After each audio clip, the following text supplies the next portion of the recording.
Welcome to my YouTube channel. अस्सलाम वालेकुम students, तो कैसे हैं आप सब लोग। So my dear friends, today आज की क्लास में हम क्या करने वाले हैं। टुडे हम वर्क पावर एनर्जी के क्वेश्चन सॉल्व करेंगे, ठीक है। तो कुछ प्रीवियस ईयर क्वेश्चंस, कुछ अच्छे अच्छे क्वेश्चंस हम इस पे आज सॉल्व करेंगे। तो अगर आपने वर्क पावर एनर्जी के प्रीवियस वीडियोस नहीं देखे तो डिस्क्रिप्शन में आपको लिंक मिल जाएगी। Okay guys, so without wasting time चलिए आज का प्रैक्टिस सेशन स्टार्ट करते हैं। देखिए गाइज, सबसे पहला क्वेश्चन मैंने ये लिया है कि Sheela has just arrived at the airport and is dragging her suitcase to the luggage check in the desk. She pulled the strap with a force of 190 Newton at an angle of 35 degree to the horizontal to displace it 45 meter. To the disk, determine the work done by the Sheila on the suitcase. देखिए guys, ये इतना बड़ा सवाल, इसको मैं ऐसे भी लिख सकता हूँ। ओके, एक बॉडी पे मैं 190 न्यूटन फोर्स लगा रहा हूँ at an angle of 35 degree and displacement हो गया 45 मीटर। ओके, इट मीन्स इस सवाल को मैं एक लाइन में भी लिख सकता हूं, लेकिन क्वेश्चन में इतनी सारी लाइनें दी गई है। देखिए, ये क्वेश्चन सॉल्व करना कोई मुश्किल बात नहीं है, लेकिन ऐसा ये क्वेश्चन मैंने क्यों लिया, देखिए क्यों, बिकॉज अगर स्कूल के एग्जाम्स में कभी बहुत सारी मतलब ऐसी इंफॉर्मेशन दी गई होती है क्वेश्चन में जो कि किसी काम की नहीं होती है, बट वो क्वेश्चन को बड़ा करती है। लेकिन उससे स्टूडेंट जब देखता है उस क्वेश्चन को, वो बोलता है कि यार, उसके दिमाग में आता है कि ये बहुत टफ होगा, कितनी लाइन्स दी, वो उस क्वेश्चन को देख के ही छोड़ देता है। लेकिन इसी तरह के क्वेश्चंस आ सकते हैं, ठीक है, मतलब आपके स्कूल लेवल एग्जाम में। तो सबसे पहले घबराना नहीं है क्वेश्चन को देख के, क्वेश्चन को देखना है कि इसमें क्या गिवन डाटा है। इसमें हमारे पास तीन ही चीज गिवन है, ठीक है। जैसे इसमें हमें वर्क डन कैलकुलेट करना है, work done by the Sheela on this suitcase. Sheela ने वर्क डन सूटकेस पे कितना काम किया। ओके, देखिए सबसे पहले force is given, that's 190 Newton and theta हमें यहाँ पे समझ आता है, दैट्स 35 डिग्री। एंड क्या चीज समझ आती है, that's displacement, that is 45 meter. Okay, now what I need to find work done, that's equal to force dot displacement into this. Simply I multiply 190 into 45 into cos of 35 degree, and ये मेरे पास आता है 7003.7. Okay, लेकिन यहाँ पे rays the powers में answers options दिए हैं, तो मैं ऐसे लिख सकता हूँ 7 into 10 the power 3 joules. Okay, तो इस सवाल का बहुत ही सिंपल जवाब था, that is 7 into 10 the power 3. It means option B is correct. Okay, तो कितना आसान सवाल था। नाउ क्वेश्चन नंबर सेकंड देखिए, question number second is this question is asked in NEET 2013 and question हमसे ये कहता है कि a uniform force of 3i cap j cap Newton acts on a particle of mass 2 kg. Hence the particle is displaced from 2i plus k position meter to position 4i cap plus 3j cap minus k cap meter. The work done by the force on the particle is, the work done by the force on the particle is.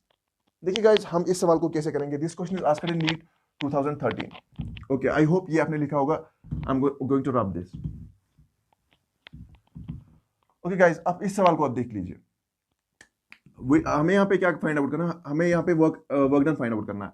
And work done हमने पता है कि वो होता है बराबर force dot displacement. Okay, force dot displacement. My dear friends, force is given 3i cap plus j cap Newton, but displacement directly given नहीं है, ठीक है। तो हमें यहाँ पे वेक्टर का एक छोटा सा कॉन्सेप्ट यूज करना पड़ेगा। जैसे अगर ये पोजीशन, पहली पोजीशन ये मानता हूँ 2i cap plus k cap, and यहाँ से लेकर ओरिजिन तक डिस्टेंस है मैं r1 मानता हूँ। एंड यहाँ पे और एक पॉइंट है, इसके कोऑर्डिनेट्स, इसके क्या points given, that's 4i cap plus 3j cap minus के कैप। इसको मैं R2 मानता हूं, R1 and this is R2। यहां से लेकर यहां तक जो डिस्टेंस है इसे मैं R मानता हूं। Now how much is this R? This R is equals to R2 minus R1। It means या R भी बोल सकते हैं, ये हमारा डिस्प्लेसमेंट है, डायरेक्टली मैं इसे डिस्प्लेसमेंट लिखूंगा। इट मीन्स हमारा D आएगा बराबर R2 minus R1 and D will come out to be, our R2 is 4i cap plus 3j cap minus k cap minus R1, that's minus 2i cap minus k cap. It means displacement हमारे पास आएगा 4i cap minus 2i cap. कितना आएगा? वो आएगा 2i cap. 3j cap, यहाँ पे j cap है ही नहीं, मैं यहाँ पे 0j cap लिख सकता हूँ, that's equal to 3j cap ही बचेगा यहाँ पे। It means minus 2 माइनस के कैप एंड माइनस के कैप, वो आएगा माइनस ट्वाइस के कैप। सो मेरे पास अब डिस्प्लेसमेंट हमारे पास यहाँ पे आ गया है।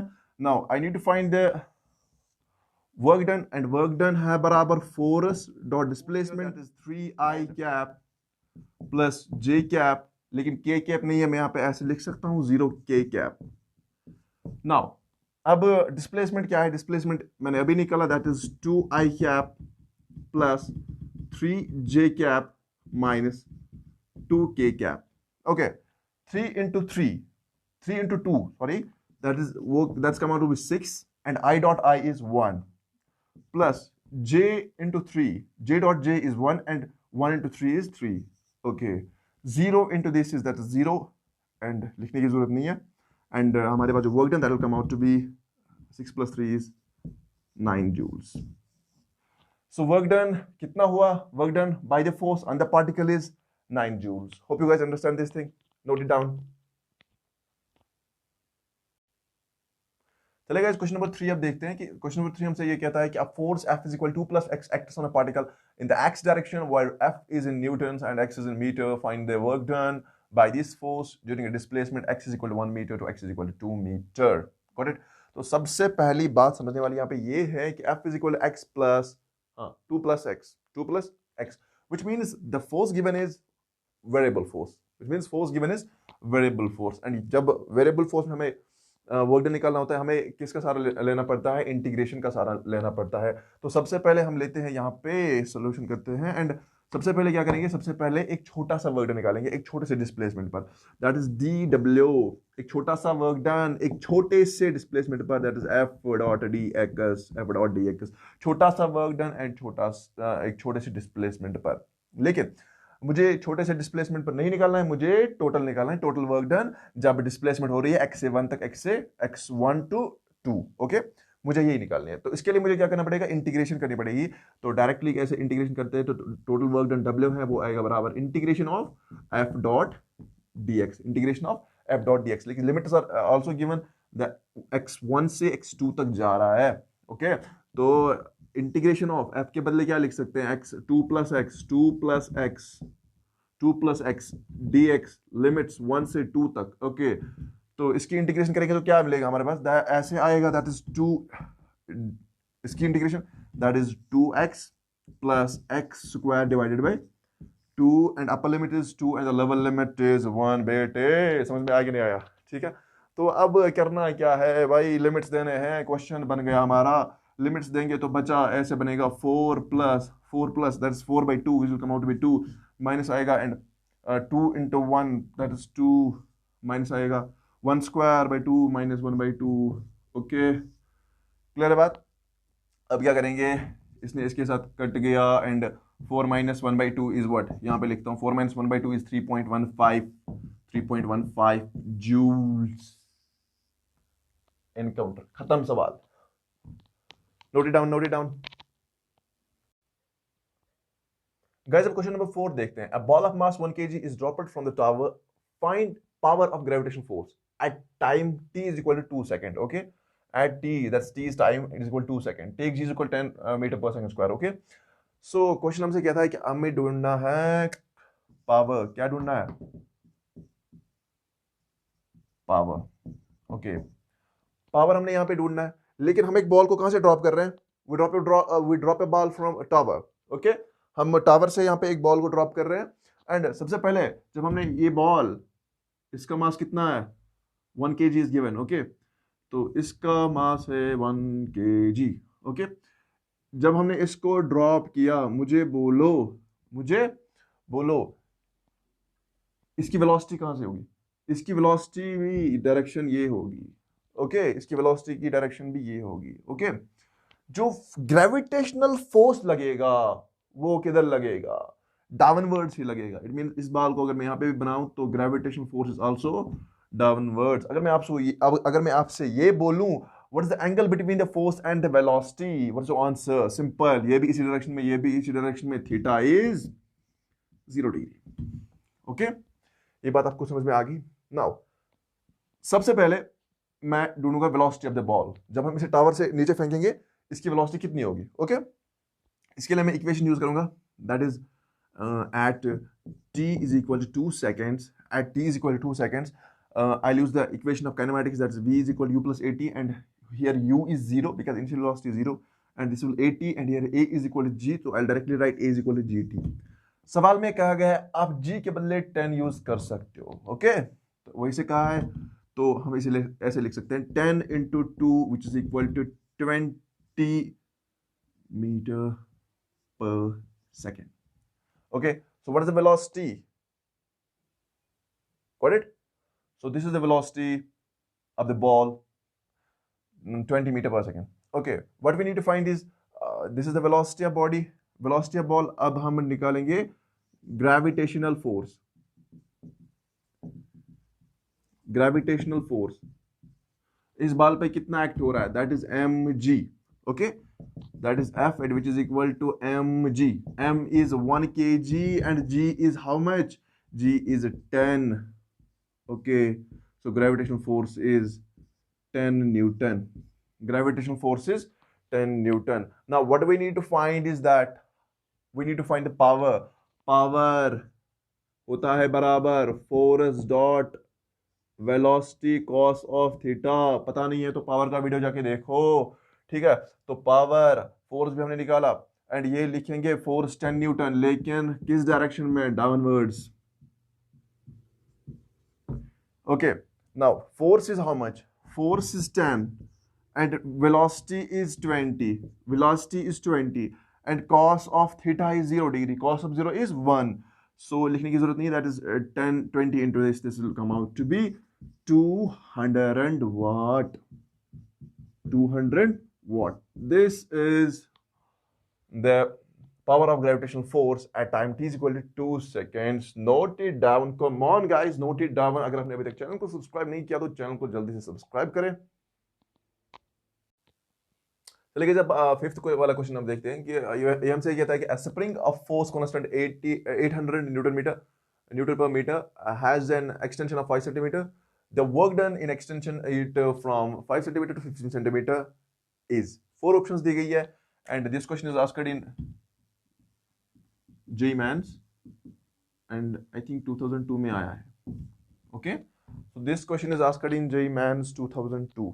ओके, नाउ हमें यहाँ पे करना क्या है? We need to find the work done. Okay, लेकिन यहाँ पे स्प्रिंग का मामला है, इलास्टिक मामला है, लेकिन वर्क डन कौन सा निकालना है? इट मींस ये वर्क डन किसके बराबर है? इलास्टिक पोटेंशियल एनर्जी का. याद करो कॉन्सेप्ट जो मैंने बताया था, elastic potential energy is that is this work done. So इसके लिए हमने एक फॉर्मूला वहां पे पढ़ी थी कि दिस वर्क डन किसके बराबर आएगा? This is half of K delta x का स्क्वायर.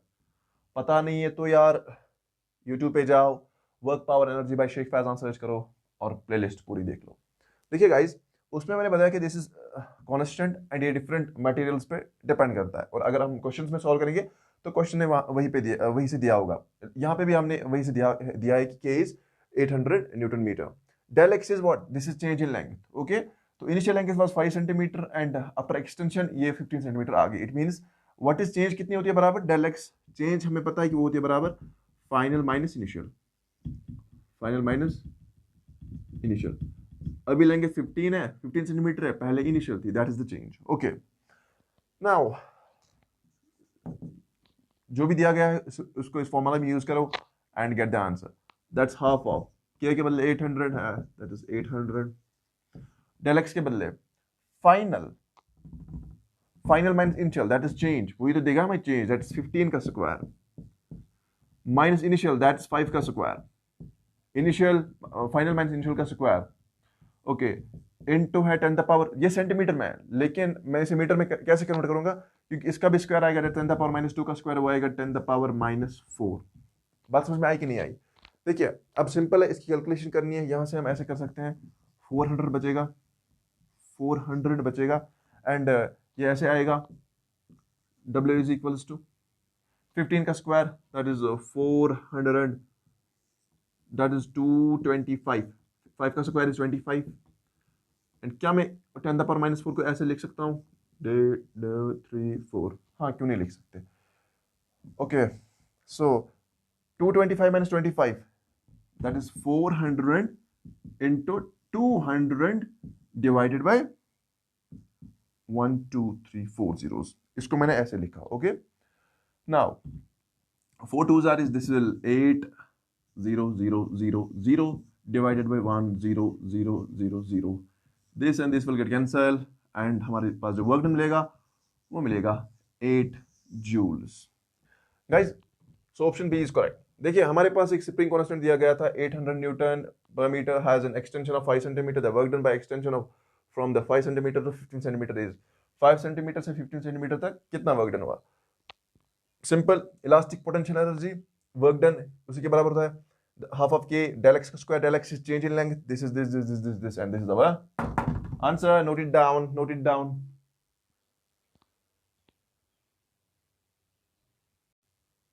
चलिए गाइस अब क्वेश्चन नंबर 6 देखते हैं. क्वेश्चन नंबर 6 ऐसा हमसे कहता है कि ये उसी जो हमने लास्ट क्वेश्चन किया उसी कॉन्सेप्ट पे बेस्ड और एक क्वेश्चन है ये. This question was also asked in JEE Mains 2003. Okay तो क्वेश्चन हमसे ऐसा कहता है कि spring constant 5 × 10⁻³ newton meter is stretched initially by 5 centimeter from the unstretched position then the work done required to stretch it further 5 centimeter is. Okay guys मैंने बोला कि question वही है जो हमने अभी जो लास्ट क्वेश्चन किया तो उसी पे दिस क्वेश्चन इज बेस्ड उसी कॉन्सेप्ट पे. एंड यहाँ पे हमने हमारे पास चार ऑप्शंस गिवन है. The first one is 12.50 newton meter and the second one is 18.75 newton meter and the third one is 25.00 newton meter and the fourth one is this is D actually and the option D is 6.25 newton meter. देखिए अब आपके जहन में ऐसा सवाल होगा कि यहाँ पे वर्क डन रिक्वायर्ड है, we need to find the work done but units joule होने चाहिए लेकिन यहाँ पे न्यूटन मीटर क्यों है. देखिए मैंने सबसे पहले बताया कि अगर आपने अभी तक वर्क पावर एनर्जी की फुल प्लेलिस्ट नहीं देख रहे हो, डायरेक्ट क्वेश्चंस देख रहे हो तो, और अगर आपको आता है तो आप देख सकते हो, ठीक है. अगर आपको नहीं पता तो आप सबसे पहले वीडियो देखिए, ठीक है. न्यूटन मीटर क्यों, मैंने आपको बताया था कि जब वर्क होता है बराबर होता है force into displacement. Force units होते हैं न्यूटन एंड डिस्प्लेसमेंट के होते हैं मीटर. इट मींस वर्क के यूनिट्स न्यूटन मीटर भी है. और मैंने अपने पहले वीडियो में बताया था डिटेल्ड कि हम न्यूटन मीटर को जूल क्यों कहते हैं, कैसे कहते हैं, ठीक है. तो नाउ अब यहाँ पे हमारा वो टॉपिक नहीं है. We need to just encounter this question. Let's kill this question together.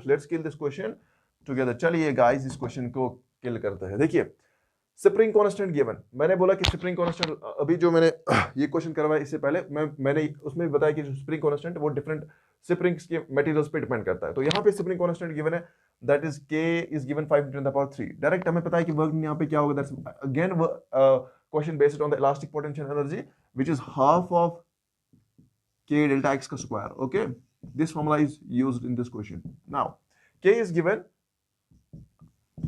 That is 5 × 10⁻³ okay.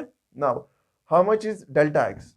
change in length. देखिए क्वेश्चन हमसे वही से कहता है कि ये इनिशियली थी 5 सेंटीमीटर, ओके, बट फिर हमने इसे स्ट्रेच किया. After that we stretch it how much 5 centimeter. The initial length is 5 centimeter and the final length is then 10 centimeter. Okay so change in length is that is 10, final is 10 centimeter, that's 10 का square and initially is 5, that's 5 का square, that is 5 का square.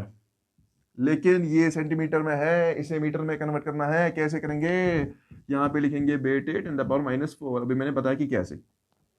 Okay क्या आप लोग ने ये सारा किया?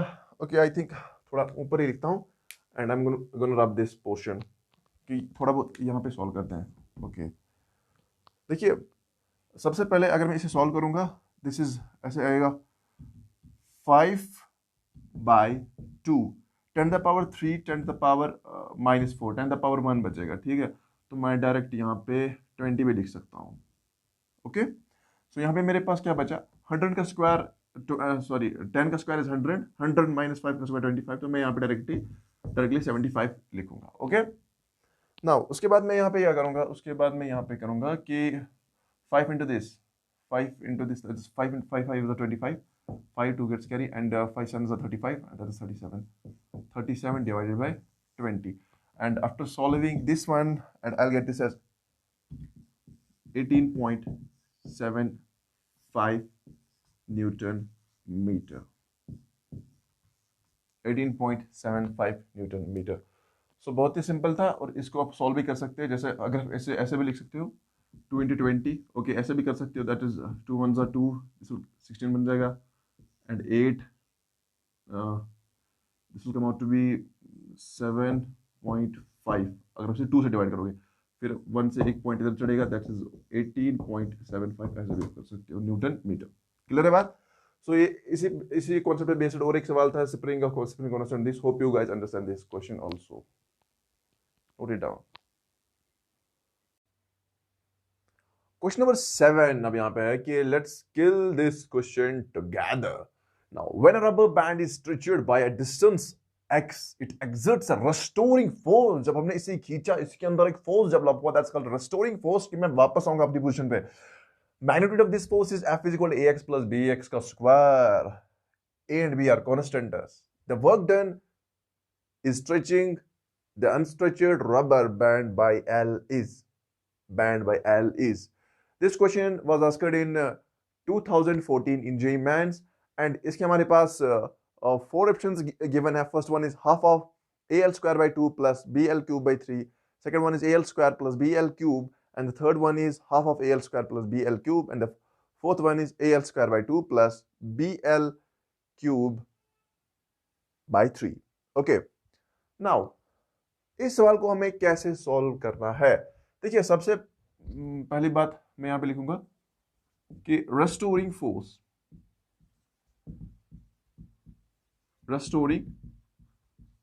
कितना यहां पे डेवलप हो गया, that is F, and F है बराबर AX plus BX square. This is restoring force developed. हमें निकालना है वर्क डन। कहां से कहां तक? कि जब हमने इसकी L डिस्टेंस, मतलब हमने इसे स्ट्रेच किया, देखिए ये कुछ था एंड हमने इसे कितना यहाँ से कुछ ऐसे किया एंड बना हमने x 0 से लेकर L तक इसे एक्सटेंड किया। ओके, हमें निकालना है वर्क डन। सबसे पहली बात स्मॉल वर्क डन लेंगे, छोटा सा एलिमेंट लेंगे, that is dw is equal to F dx। Okay, थोड़ा सा स्ट्रेच करेंगे, देखेंगे कितना वर्क है, that is dw is equal to F dx। Okay, now अब अगर मुझे टोटल वर्क डन निकालना है जब मैंने इसे L तक स्ट्रेच किया, L लेंथ तक इंक्रीज किया, that is dw, that's simple integration of this, and इसकी इंटीग्रेशन, इसकी लिमिट्स है वो जा रही है 0 से L तक, हमने इसे इंक्रीज किया। Now this and this will get cancel, differentiation integration opposite with each other, and ये कैंसिल हो जाएगा, and w is equals to क्या आ जाएगा, इंटीग्रेशन ऑफ f के बदले क्या है, ax प्लस bx का स्क्वायर dx। ओके, यही था f हमारे पास। What is f? ax plus bx square dx, limit 0 to L। Okay, simply integrate this function, so work done is equal to that is a x square by 2 plus b x cube by 3, and this is कहां से कहां तक, 0 to L। ना put the limits, सबसे पहले upper limit हम put करते हैं, तो W आता है बराबर AL square by 2 plus BL cube by 3, इसका क्या आएगा -0, तो लिखने की जरूरत नहीं है। तो this is my work done, AL square by 2 plus BL cube by 3। कोई ऑप्शन है? ये नहीं है, ये भी नहीं है, ये भी नहीं है। AL square by 2 BL cube by 3, option D is correct. Note it down, note it down, note it down.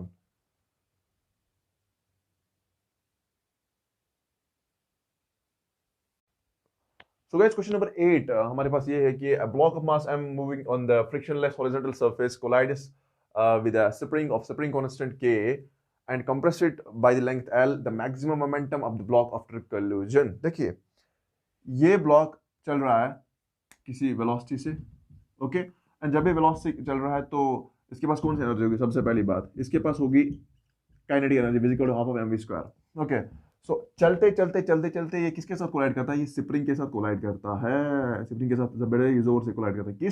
कितनी एनर्जी से कोलाइड करता है? That's half of mv square. And इसको कंप्रेस करता है, जब इस स्प्रिंग को कोलाइड करता है तो स्प्रिंग थोड़ी कंप्रेस हो जाएगी, मतलब कि ये डायग्राम अब ऐसे बन जाएगी, ठीक है, मतलब ये स्प्रिंग कितनी बड़ी थी, अबे ऐसे कंप्रेस होते जाएगी और ब्लॉक इसके साथ टच करेगा, ठीक है। ओके, आफ्टर दैट ये स्प्रिंग इसे थ्रू करेगी इसी डायरेक्शन में, वापस भेज देगी, इस पर फोर्स लगाएगी, वापस से इसी डायरेक्शन में थ्रू कर देगी। ऐसे किस फोर्स से? जैसे स्प्रिंग अपनी जगह थी, इसके पास कितना काइनेटिक एनर्जी थी, हाफ ऑफ mv स्क्वायर। अब ये काइनेटिक एनर्जी कन्वर्ट होगी किस में, इलास्टिक पोटेंशियल एनर्जी में। तो स्प्रिंग के पास एनर्जी आ गई, यही काइनेटिक एनर्जी चेंज होगी इलास्टिक पोटेंशियल एनर्जी में, which is equal to half of K delta x का square. Okay, but here delta X के बदले बताया गया है क्वेश्चन में कि that is L, half of के एल स्क्वायर। तो सबसे पहली बात समझ आ गई कि इसने काइनेटिक एनर्जी अप्लाई किया और वही काइनेटिक कन्वर्ट होगी इलास्टिक पोटेंशियल एनर्जी में, वो उसी एनर्जी के साथ वापस थ्रू करेगी। सबसे पहली बात मुझे यहाँ पे सोल्यूशन में ये समझ आई कि half of m v square is equal to half of के एल स्क्वायर। देखिए half and half gets cancel, यही पे साफ करते हैं। Okay, which means v square आएगा बराबर k L square by m and v is equals to under root of k by m into l. Okay, this is my velocity. Now मुझे यहाँ पे ढूंढनी है momentum. Okay, I need to find the momentum. Okay, मैं यहाँ पे ऊपर थोड़ा साफ करता हूँ, कुछ जगह बनाता हूँ। चलिए, तो momentum किसके बराबर है? That is equal to mass into velocity. देखिए p is equal to mv, m v is अभी मैंने निकाला, that is under root of k by m l. Okay, क्या मैं इसको ऐसे लिख सकता हूँ p is equal to under root of, ठीक है बड़ा ठीक है ना, तो ऐसे लिख सकता हूँ m l by m k l. Okay, it means option C is correct. But अगर किसी को इसमें कंफ्यूजन है कि कैसे लिख दिया, जस्ट वेट, मैं आपको ये भी दिखाता हूँ। ठीक है, जैसे मैं इसको ऐसे लिख सकता हूँ, mass into under root of k under root of M into L.